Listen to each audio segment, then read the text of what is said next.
Pour profiter pleinement des fonctionnalités proposées par le code VBA, vous allez devoir utiliser les opérateurs. Donc tout d'abord, il est très important de savoir donc dans le langage VBA, il existe 4 différents types d'opérateurs. Les opérateurs arithmétiques, les opérateurs de comparaison, les opérateurs logiques et enfin donc les opérateurs de concaténation. Donc nous allons commencer par nous intéresser aux opérateurs arithmétiques. Donc à l'aide de ce type d'opérateur, vous allez pouvoir effectuer des calculs entre différentes variables et constantes. Donc vous voyez par exemple ici, j'ai pour l'instant déclaré 3 variables. Donc ici, j'ai également initialisé 2 variables avec une valeur. Si par exemple, je souhaite ici préciser donc dans mon code que C est le résultat de la somme entre A et B. Donc je vais devoir utiliser pour cela les opérateurs arithmétiques. Donc j'écris ici C est égal.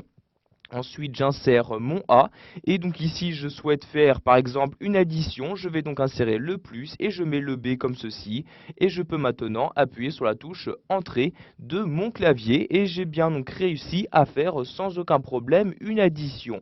De la même manière, en utilisant le signe moins, vous pourrez faire une soustraction, vous pourrez encore effectuer une division, une multiplication, ou encore élever donc un nombre à une puissance. Nous allons maintenant nous intéresser aux opérateurs de comparaison. Donc, comme son nom l'indique, ils vont vous permettre de comparer deux valeurs ou encore deux chaînes de caractères.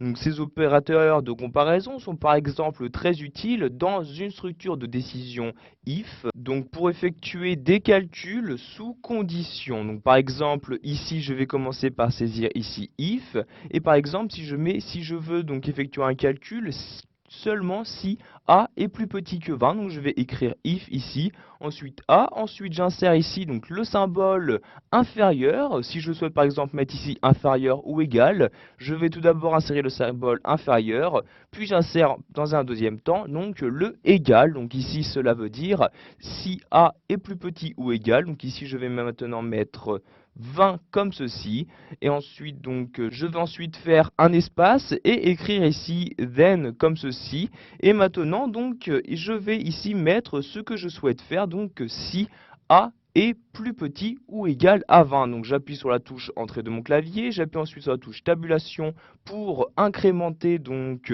cette deuxième ligne, puis donc je vais ici faire donc écrire un message, donc ici j'écris message box, j'ouvre la parenthèse puis les guillemets comme ceci, et je vais par exemple ici écrire donc C est égal A, et ici donc nous allons maintenant utiliser le symbole de concaténation. Donc en effet ici je ferme donc le guillemet, et si je souhaite mettre dans mon message ici la valeur que contient C, je vais devoir donc utiliser le symbole de concaténation. Donc il s'agit de ce et là, donc le 1 donc de votre clavier, et ensuite j'écris ici le C.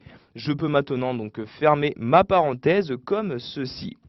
Donc si vous souhaitez donc maintenant effectuer donc une deuxième condition, donc si par exemple pour marquer ce message vous souhaitez qu'une deuxième condition soit remplie, donc je vais replacer mon curseur à cet endroit là, et donc pour pouvoir enchaîner plusieurs conditions, donc ici dans votre structure de décision, vous allez devoir utiliser l'un des opérateurs logiques.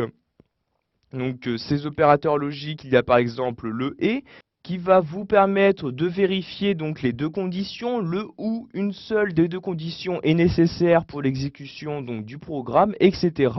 Donc par exemple ici je vais mettre or donc pour ou, ensuite je fais un espace, et par exemple ici je vais mettre b est égal à 10 comme ceci. Donc pardon, ici j'écris 10, ensuite je fais un espace, et maintenant donc cette partie donc de code, le message s'exécutera si donc l'une des deux conditions donc est vérifiée. Donc ici la première est bien vérifiée.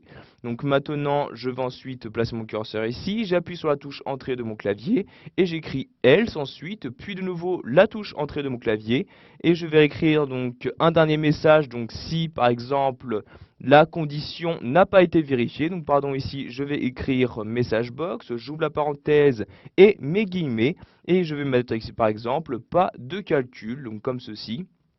Donc je mets ici pas de calcul, ensuite je ferme les guillemets, puis ma parenthèse comme ceci. Maintenant ensuite je reviens à la ligne et je fais donc le NIF donc pour terminer ma structure de décision.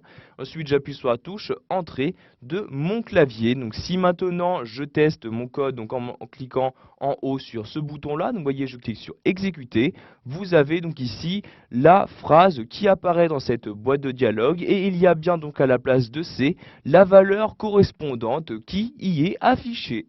Voilà, vous avez maintenant la possibilité d'utiliser les opérateurs dans votre code VBA.